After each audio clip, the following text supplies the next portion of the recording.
tal? Muchas gracias. Buenos días para todos y para todas.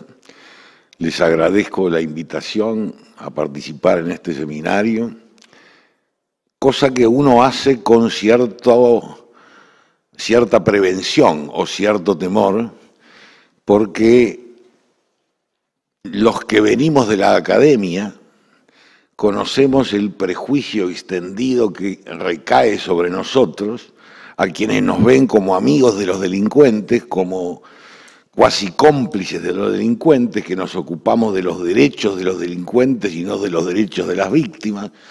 Esta es una cosa muy vieja.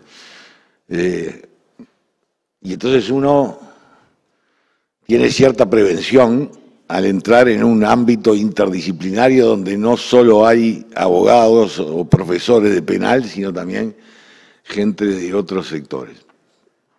Pero bueno, vamos al agua. Hubo una frase que generó mucho debate en nuestro país sobre si lo político estaba por encima de lo jurídico o no. Yo quisiera hacer una corrección. No sé si está por encima, pero lo político está antes que lo jurídico. Es decir, todo sistema de derecho responde a un modelo previo de política criminal. Y esto es tan viejo como el mundo. En 1880, o sea, hace 150 años, Franz von Liszt, que era el catedrático de Berlín, inventó el concepto de la ciencia penal conjunta que incluía e integraba derecho penal y política criminal y criminología. Es más, fundó una revista que hasta el día de hoy sigue editándose con ese nombre, Ciencia Penal Conjunta.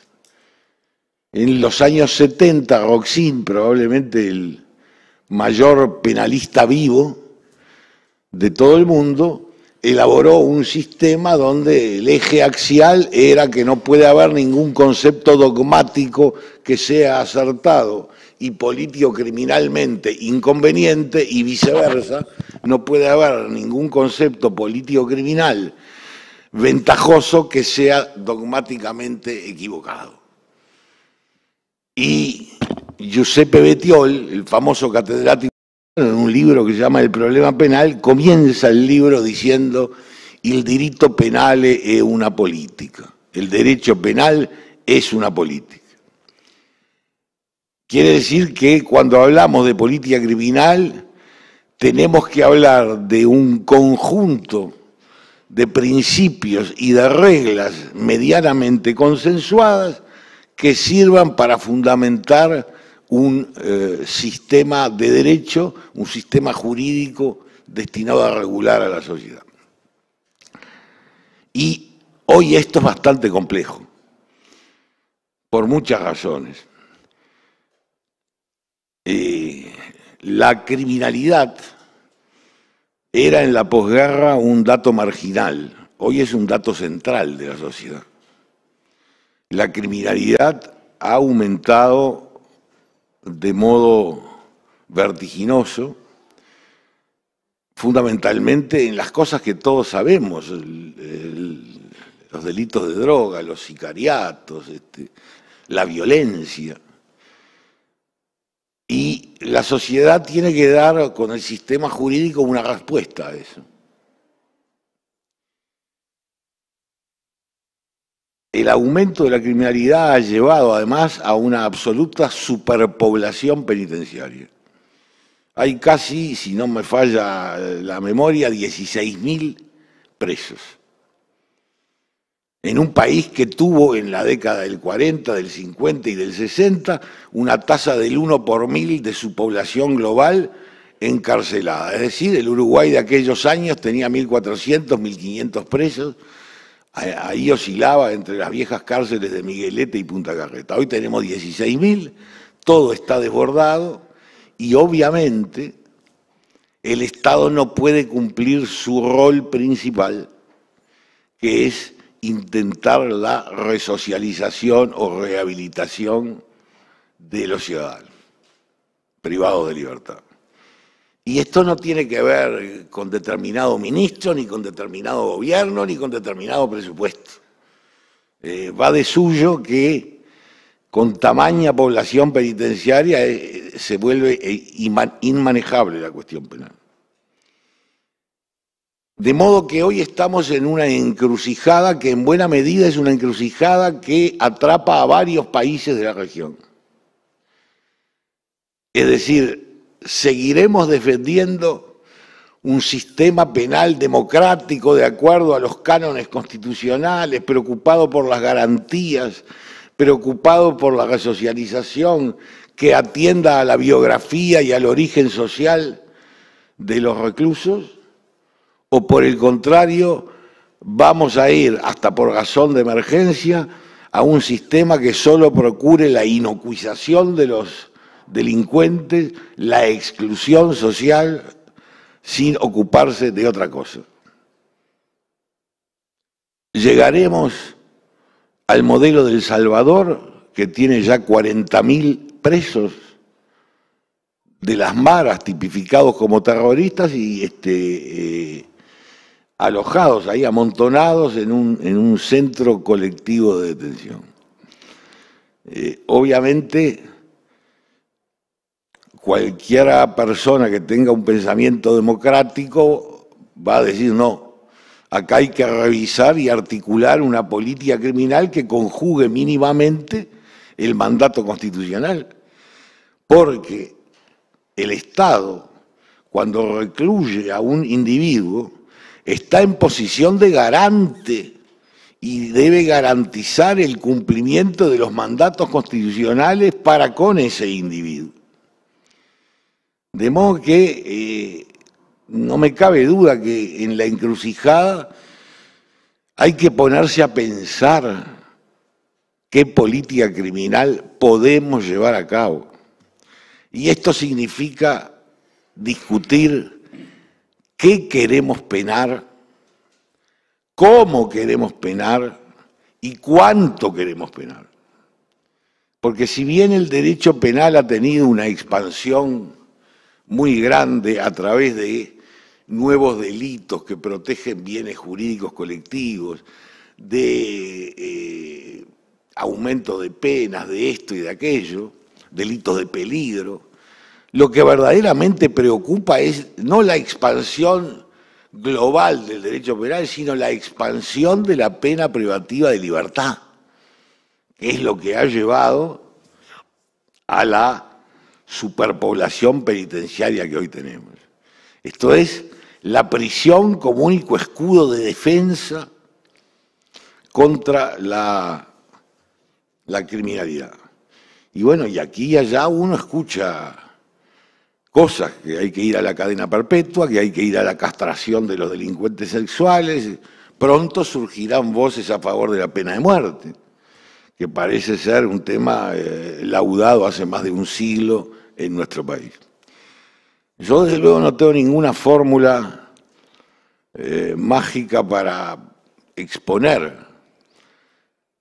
Sí creo que hay que ir a la reforma del Código Penal y del Código del Proceso Penal. Al Código Penal lo destrozó la democracia. Lo conversaba yo con alguien antes de entrar. Si vamos a la época de la dictadura militar no tocó el Código Penal, simplemente trasegó a la jurisdicción militar los delitos contra la patria y punto. Pero luego la democracia, con la sucesión interminable de reformas dentro del Código Penal y fuera del Código Penal a través de la legislación penal especial, lo ha despedazado. Entonces hay que repensarlo.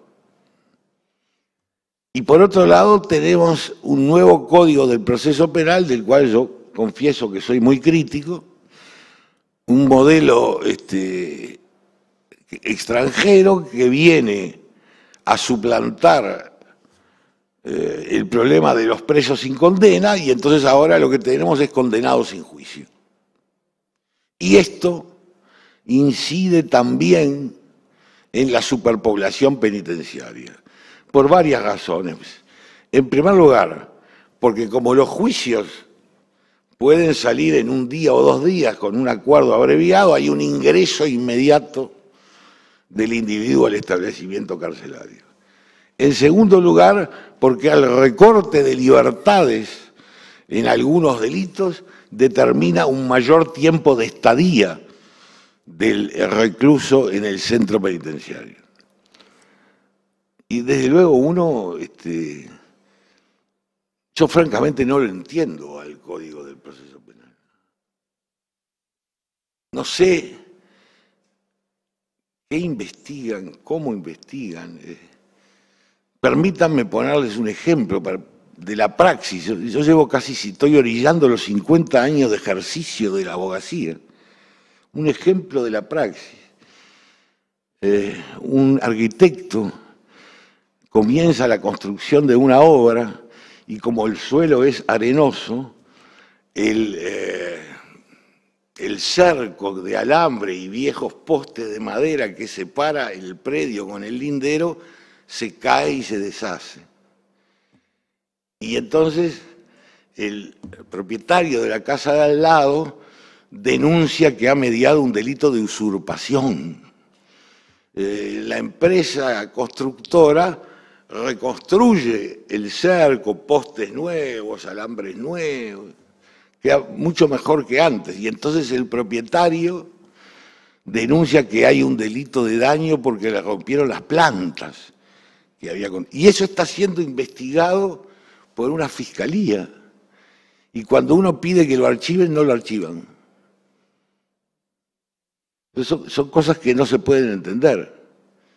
Puedo plantearles otro caso de una persona que, totalmente alucinada por ingesta de drogas, es detenida por la policía, vienen 2 agentes en moto, uno de ellos le coloca las esposas, viene un patrullero, lo meten en el patrullero, en la parte de atrás, ahí en el carcelaje. Los encargados del patrullero se quedan charlando un poco, seguramente del partido del día anterior, qué sé yo, hasta que finalmente emprenden viaje hacia un lugar que es un centro que constata si hay o no lesiones.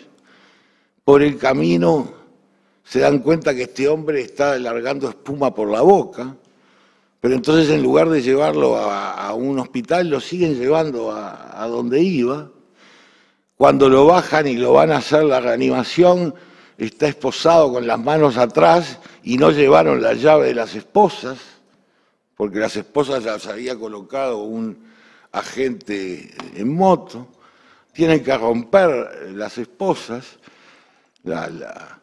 pero ahí no hay un desfibrilador, de modo que hay que llamar a un servicio de emergencia móvil para que venga alguien con un desfibrilador. En consecuencia, el señor se muere. Y eso la Fiscalía lo archiva. Yo no termino de entenderlo. Entonces, para redondear, a mí me parece, no ahora porque estamos en vísperas de una elección y sabemos que solo se puede dejar una semilla de idea, pero acá hay que ir a un esquema como el que hubo en la concertación en la primer periodo de la democracia. Es decir, entender que la política criminal es una política de Estado, una política exterior, juntarse los dirigentes de los partidos o sus representantes para buscar determinadas líneas de consenso y una vez obtenido el consenso, armar una comisión reducida para que revise y vuelva a redactar la legislación. El Código General del Proceso en materia civil funciona más que aceptablemente bien porque lo redactaron 3 personas, Adolfo Gelsi, Torello y Vescovi. Entonces acá no se puede talentear, podemos buscar consensos todo el tiempo que sea necesario, pero una vez que se logre el consenso, a redactar un grupo reducido y que nadie más lo toque, que no aparezca al mes siguiente la primera ley de reforma que amplía y crea tal nuevo delito, tal nueva cosa. Creo que la urgencia de la hora justifica asumir que estamos ante un tema de política de Estado, que tenemos que desvestirnos de los colores partidarios y que tenemos que lograr bases de consenso que luego puedan estabilizarse en un código penal donde probablemente haya que recortar delitos y donde sin duda alguna va a haber que introducir medidas alternativas a la prisión como pena, si no, esto no va a funcionar, y un código de procedimiento penal que sea más racional que el que hoy tenemos. Esto es lo único que yo puedo aportar como semilla de futuro y ojalá que después del trance electoral, cualquiera sea el gobierno que asuma, pueda convocar a un diálogo sobre política criminal que nos permita resolver este tema. Les agradezco mucho vuestra atención.